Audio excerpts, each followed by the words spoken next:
আসসালামু আলাইকুম। আশা করি সকলেই ভালো আছেন, সুস্থ আছেন। আজকে আমাদের এখানে কিছু কয়েকজন বৃক্ষপ্রেমী আসছেন। ওনারা যদিও নিয়মিত আমাদের এখানে আসেন, প্রত্যেক বছরই আসেন। তো ওনারা আসছেন শেরপুর থেকে।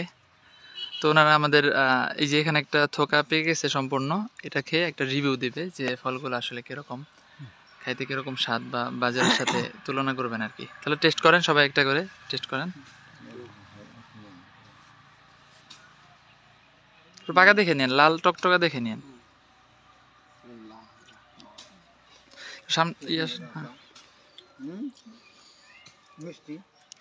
মিষ্টতা বা আঙ্গুরের যেরকম ফ্লেভার থাকার দরকার একটা আঙ্গুরের, আর ফলন তো এখানে না আমার কম, ছোট গাছ। ওই পাশেও দেখছেন, ওই পাশে অনেক ফলন, আর সামনে তো দেখে আসলেন। এটা আমি ভিডিওতে দিয়ে দেবনি, বা আমার ভিডিওতে কিন্তু আপনারা দেখেন যে সামনে অন্য অন্য গাছে কিন্তু অনেক ফলন।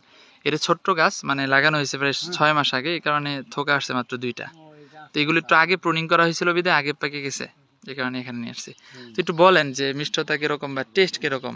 না ভালো টেস্ট, বাজারের আঙ্গুরের থেকে আরো ভালো টেস্ট, হ্যাঁ, একেবারে অসাধারণ।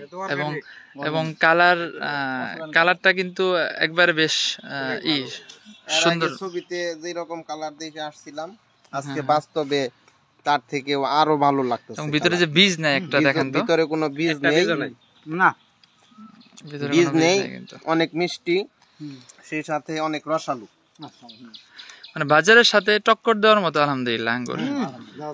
তবুও আমরা আসলে বলে থাকি যে বাংলাদেশে বাণিজ্যিক ভাবে এখনো কেউ বড় পরিসরে যাবেন না, অল্প অল্প করে ট্রায়াল দিবেন।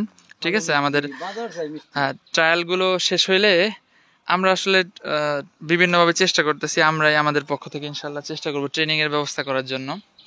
আর আঙ্গুরের যে বাণিজ্যিক চাষ, এটাকে কেউ মামুলি ব্যাপার মনে করবেন না। এটা